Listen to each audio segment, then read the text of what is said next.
Bonjour mes frères et sœurs en Jésus-Christ, bien-aimés. Aujourd'hui, j'ai médité sur une parole, ça m'a fait du bien,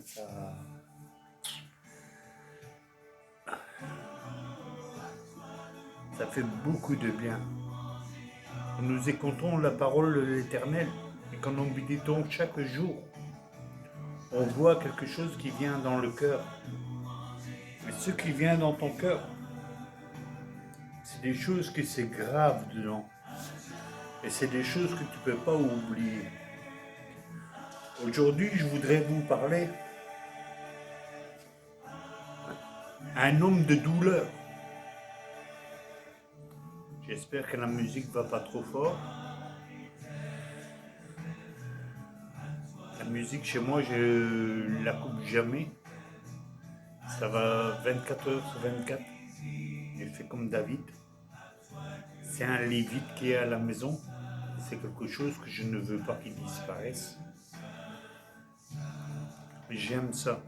Parce que parfois ça me donne des idées, parfois ça me donne la joie, la paix.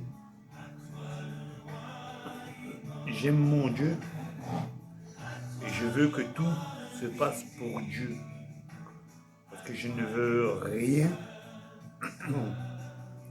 je ne veux rien de l'homme, je ne veux rien de ce qui est sur cette terre. Il n'y a qu'une chose que je veux de Dieu, c'est d'avoir la sagesse, la compréhension de sa parole, pouvoir continuer à aller en profondeur dans sa parole, parce que cela me fait du bien, et cela me chérit, et cela me fait avancer. Aujourd'hui, je vais vous parler d'une parole que j'ai méditée dans la Bible au travers d'un passage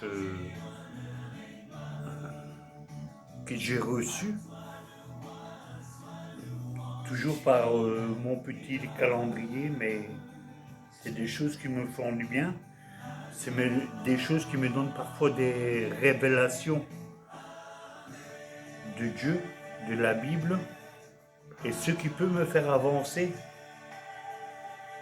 pour prier pour lui, pour parler avec lui, pour avoir des guérisons, pour avoir des délivrances. Parce que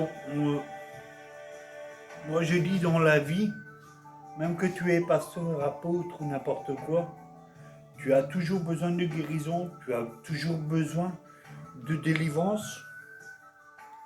Je bénis tous les serviteurs de Dieu qui nous parlent. Moi je voudrais encore à ce moment, même encore bénir les serviteurs de Dieu.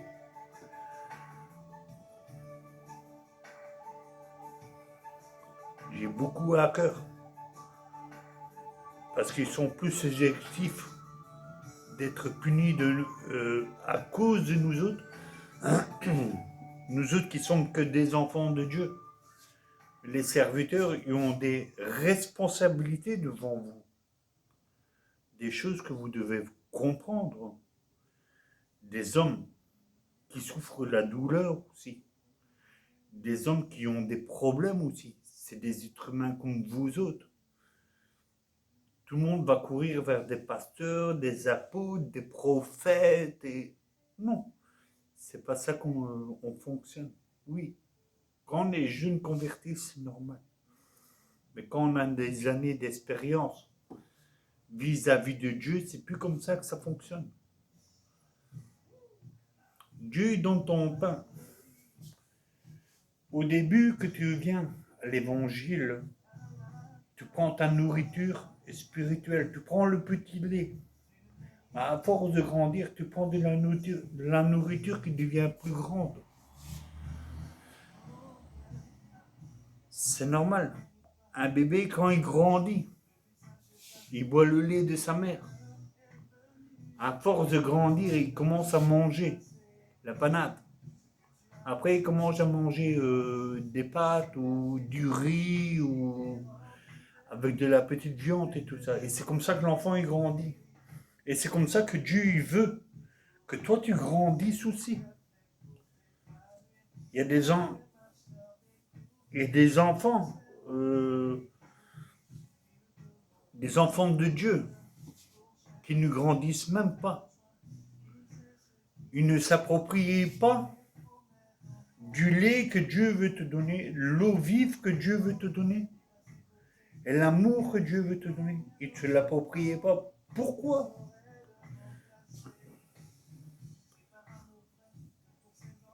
Peut-être une famille qui est mal, qui te dirige mal. C'est pour ça que la Bible dit, elle dit qu'il faut faire attention à des faux prophètes, des faux pasteurs, des faux évangélistes. Oui. Maintenant, je veux remettre ça entre les mains de Dieu. Après, je vous explique. Je voudrais mettre ça entre les mains de Dieu et vous faire un petit chant. Un petit. Seigneur, je remets, Seigneur, cette parole, Seigneur, entre tes mains, Seigneur. Parce que toi seul, Seigneur, est digne de louange et d'adoration, Seigneur. Toi seul, ô éternel, mon Dieu, peux nourrir ton peuple, ô éternel, mon Dieu. Tu peux leur donner, Seigneur, le pain de vie. Tu peux leur donner le miel, Seigneur. Tu peux faire tomber la manne, Seigneur. Et en un instant, l'être humain, Seigneur, peut changer, Seigneur. Mais toi, Seigneur, tu aimes aussi, Seigneur, que l'homme et la femme, Seigneur, changent aussi, ô éternel, mon Dieu. Toi, tu fais le premier pas, Seigneur, de les accepter par la puissance de ton esprit que tu as envoyé sur la terre. Mais toi, tu veux que tes enfants y font des pas aussi, ô éternel, mon Dieu. Ce qui est tout à fait normal, ô éternel. Je te bénis, je te rends grâce, ô Dieu, pour tout ce que tu fais dans la vie, pour moi, pour mes enfants, pour ma famille. Éternel, mon Dieu, tu as été grand dans ma vie. Et ce que tu as fait pour moi, je sais qu'il n'est pas impossible que tu le fasses pour les autres. Parce que tu aimes, Seigneur, autant que tu aimes les autres. Tu aimes autant que moi que tu aimes les autres, Seigneur. Tu ne fais pas de différence, Seigneur. Au contraire, Seigneur, nous pourrons regarder en étant être humain que toi, tu as donné ton Fils unique afin que nous autres, nous puissions venir à toi. Donc tu as abandonné ton Fils pour que nous autres, nous puissions venir à toi. Oh, quel amour, quelle gloire. Quelle gloire que tu n'as pas haï, Seigneur, les personnes qui ont crucifié ton Fils. Ton Fils qui a été à la croix, qui a été meurtri. Ton Fils, Seigneur, que personne ne pouvait reconnaître. Même pas le Père Abraham, il n'aura même pas reconnu ton Fils. Mais combien, Seigneur, ton amour il est grand pour nous, Seigneur. Combien ta fidélité est grande pour nous, Seigneur. Alléluia. Alléluia.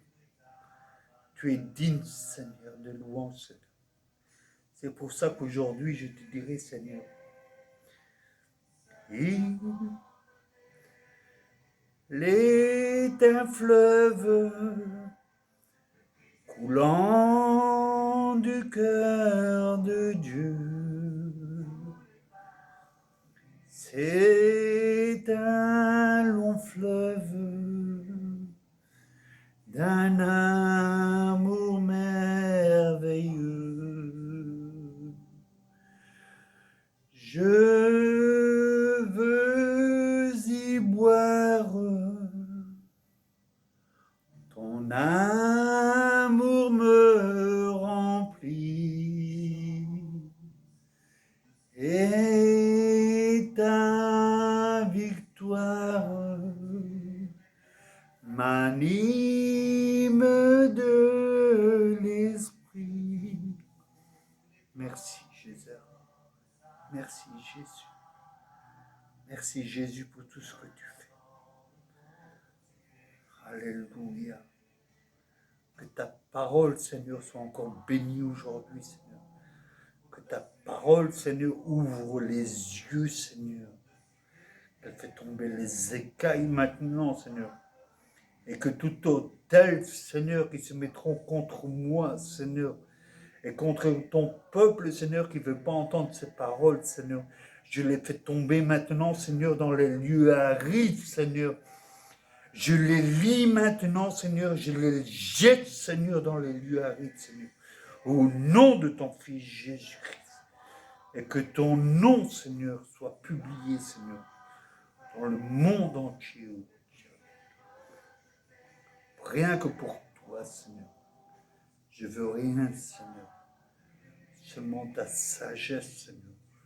La compréhension de ta parole, Seigneur. Et que ton peuple, Seigneur, puisse comprendre, Seigneur, ta parole. Au nom de ton Fils Jésus-Christ. Au nom de Jésus. Alléluia. Je bénis mon Dieu parce qu'encore aujourd'hui, il a réconforté mon cœur. Alléluia. Je voudrais parler aujourd'hui, homme de douleur, habitué à la douleur. Je voudrais vous lire un passage dans Marc 5, versets 7 à 11. Soyez des patients, frères, jusqu'à l'avènement du Seigneur. Voici le laboureur attend précieusement le fruit du laboureur. Attend précieux, fruit de la terre. Prenez patience, son égard jusqu'à ce qu'il reçut la pluie de la première et de la dernière saison. Vous aussi soyez patients. Affermissez vos cœurs, car l'avènement du Seigneur est proche. Ne vous plaignez pas les uns les autres, afin que vous soyez pas jugés. Voici le jugement et la porte.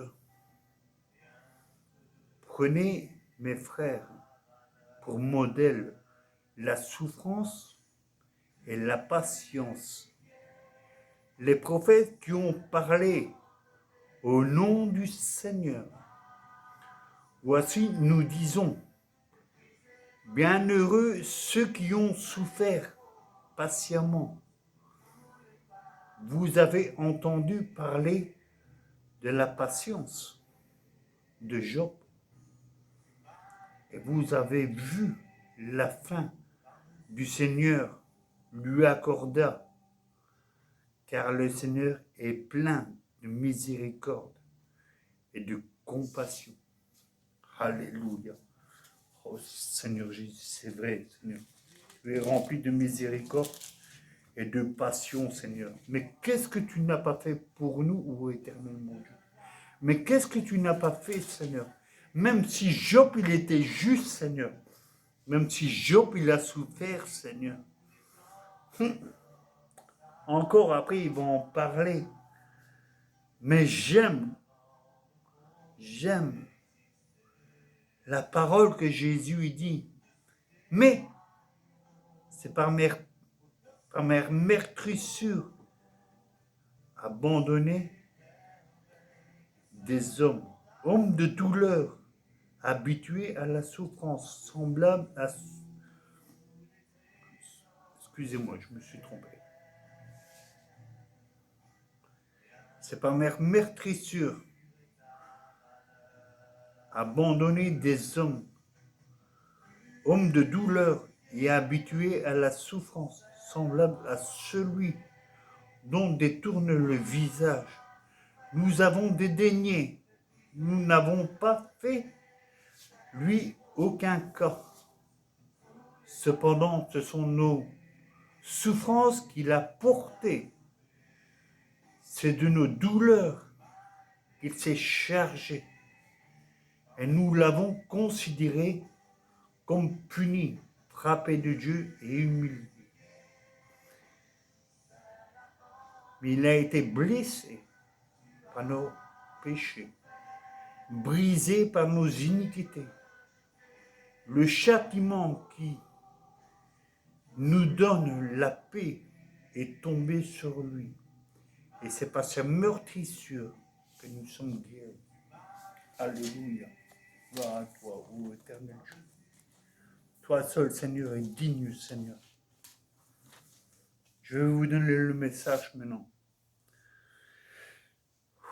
Lettre d'amour. Alléluia, Jésus. Et apprécie mon amour pour toi. L'apôtre Jacques nous invite Je sais que tu seras choqué. à se souvenir d'un patriarche, Job. Je tente de me rapprocher de toi, mais Il était connu de sorte, plus je te donne mon attention, plus tu penses de à toutes quelqu'un sortes d'autre. de J'ai souffrances, mal quand j'appelle et que personne perte de ne tout me bien, ramène pas.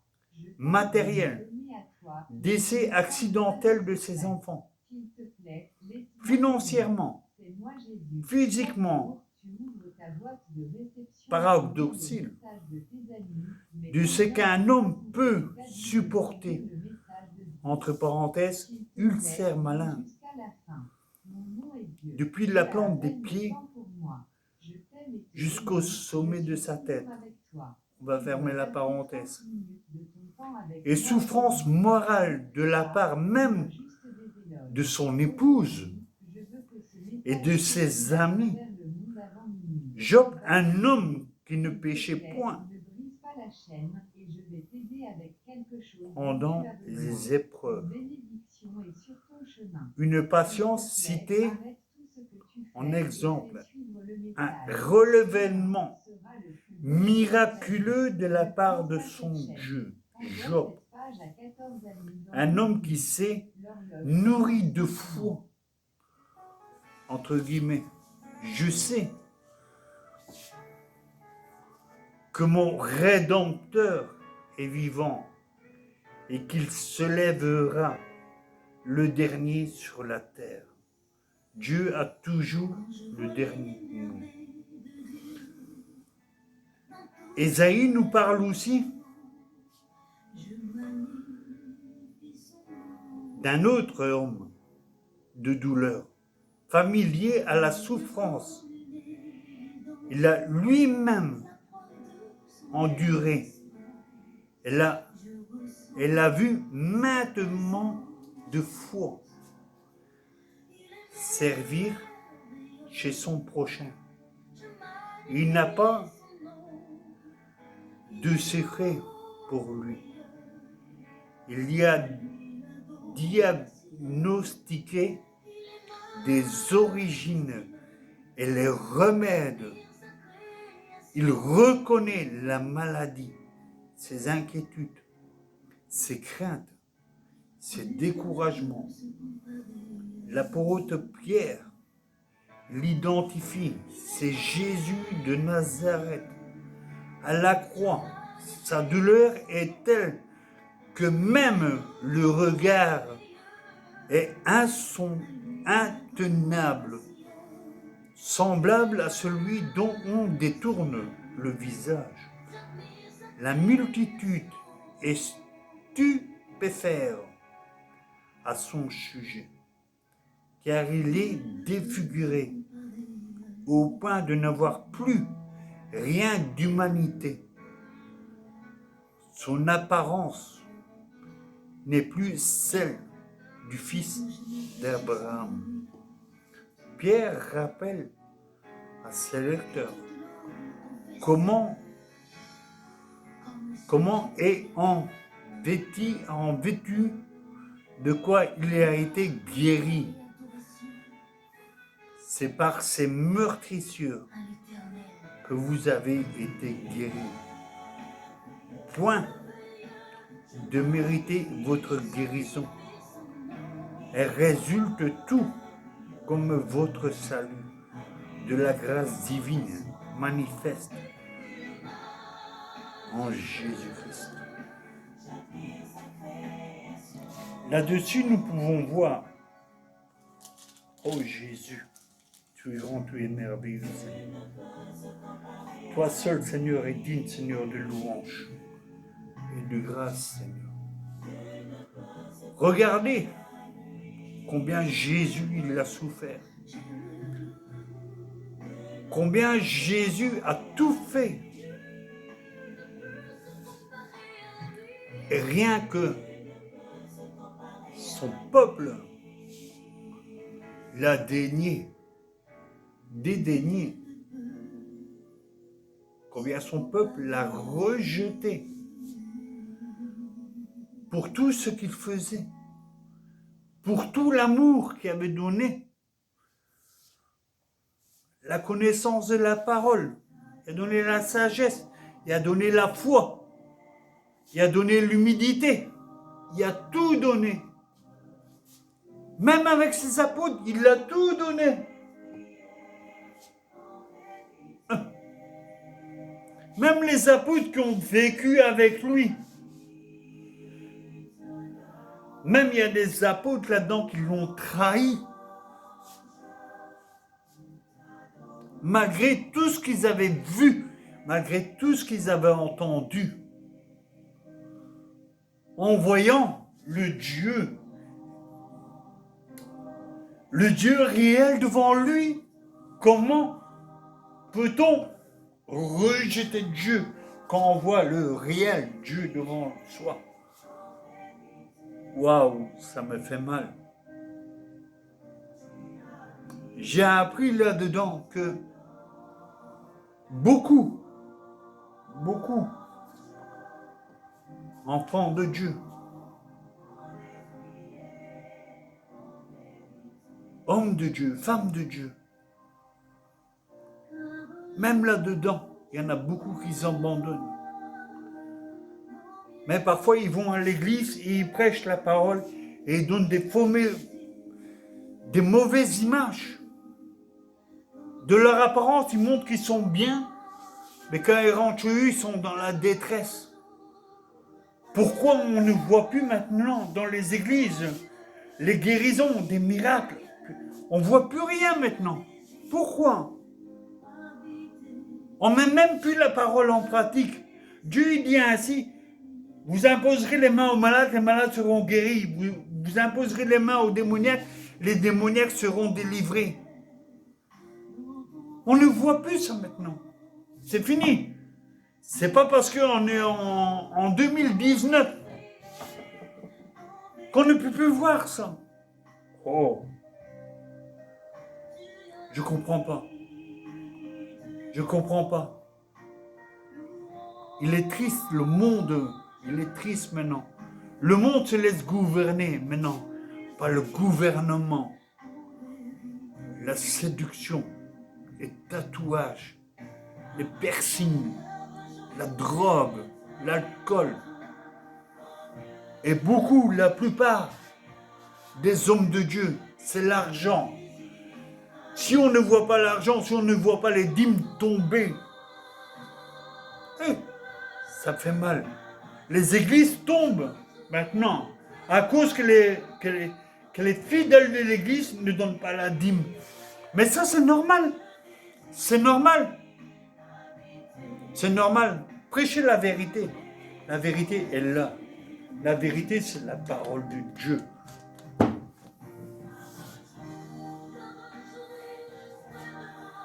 Honorez votre Dieu. Honorez votre roi des rois. Faites comme Job. Moi, je ne suis pas un homme de Dieu, je suis seulement un homme de l'église, c'est tout. Je n'ai pas mon ministère et j'ai rien du tout. Mais je n'ai pas peur de parler. Je n'ai pas peur de dire la vérité. Même dans les églises, il y a des corruptions. La corruption. Je peux vous dire, moi je prends ma dîme. C'est dans des enveloppes, c'est à la maison. Le jour que je trouverai une église qui est fidèle à la gloire de Dieu, je vais donner mes dîmes. Mes enveloppes sont prêtes. Je peux donner. Dieu dit de donner, si on étudie bien la Bible, on a le droit 3 ans pour donner la Bible, mais il faut mettre ton argent de côté, parce qu'il faut mettre ton argent de côté pour la dîme.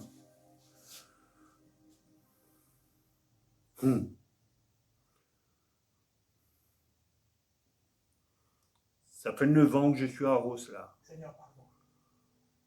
Seigneur, pardon. Je donne ma Bible, ma dîme, oui.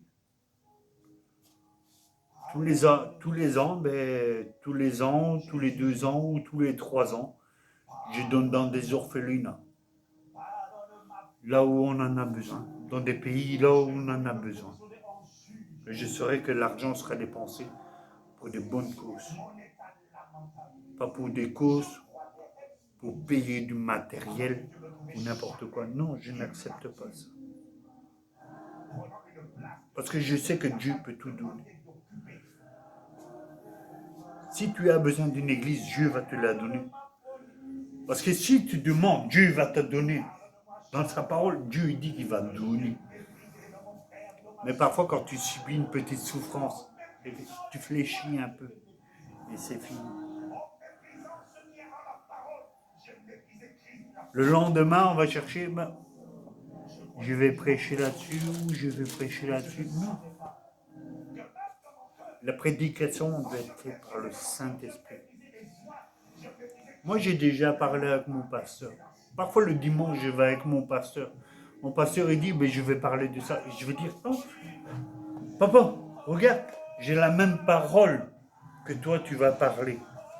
Combien d'enfants de Dieu dans l'église peut dire, papa, j'ai la même parole de ce que tu vas parler. Le jour que tu as la même parole que le pasteur va parler dans ton église, dis-toi, tu es unis dans le même esprit. La souffrance, c'est quoi la souffrance? Que tu connais Jésus ou que tu ne connais pas Jésus, tu vas souffrir. Et comme j'ai déjà dit dernièrement, dans la souffrance avec le diable, tu vas rester dans ta souffrance. Mais avec Jésus-Christ, il y a une solution. Et je peux vous en donner la preuve. Je peux vous en donner la preuve dans Job. Job, il a souffert, il a perdu toute sa famille. Je viens d'en parler il n'y a pas longtemps. Accidentellement, il a perdu tous ses enfants. Il y a eu un ulcère de la tête aux pieds. Il a perdu tout son bétail. Il a perdu tous les biens qu'il avait. Et pourtant, il était juste. Dieu l'a mis à l'épreuve pour le fortifier encore davantage. Moi, j'ai été malade ici pendant 1 an. Bientôt. Je ne vais pas mentir. J'ai commencé ma maladie au mois de février et il n'y a pas longtemps que c'est terminé. J'ai eu 5 opérations, 15 anesthésies, les poumons perforés. J'avais des problèmes au foie. L'estomac, j'ai été opéré 2 fois cette année. Je ne savais plus m'asseoir parce qu'on m'a fait des points sur ma fesse.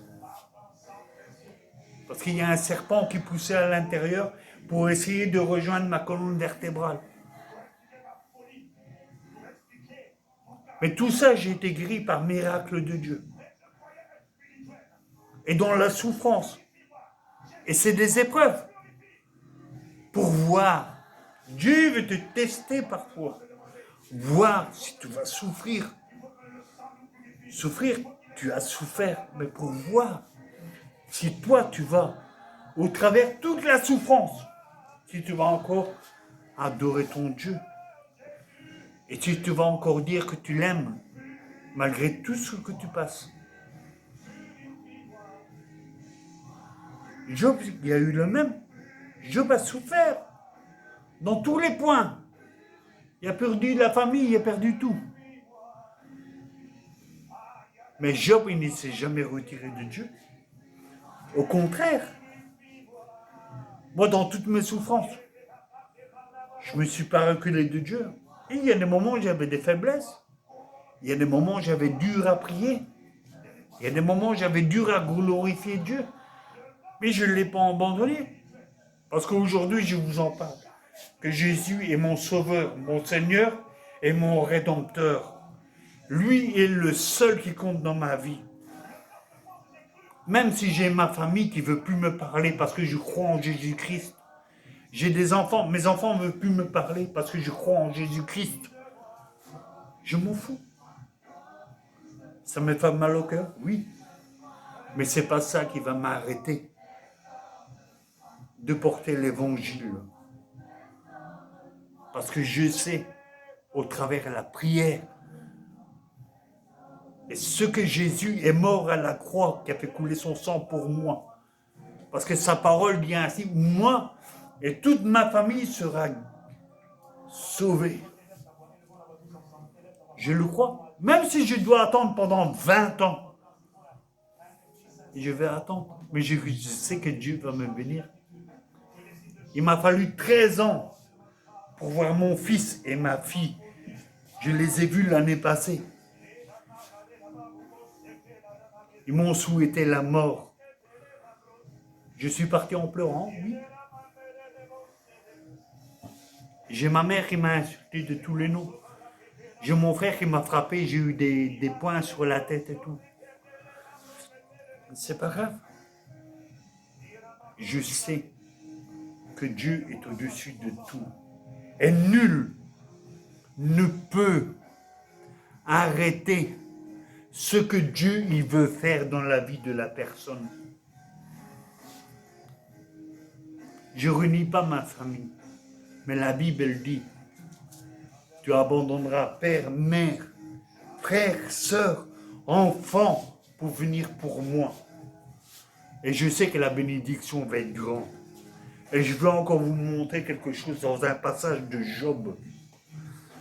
J'aime bien le livre de Job. Hein? Job, j'aime bien. Hein? J'aime bien Job et j'aime bien Isaïe. Hein? Parce que c'est des paroles. C'est des paroles puissantes. C'est des paroles que vous pouvez aller méditer dessus. Hein? Job répondit à l'Éternel et dit, je reconnais que tu peux tout. C'est ce que j'ai dit moi-même aussi. Hein. Parce que je connais Dieu. Quel est celui qui a la folie d'obscurcir mes desseins?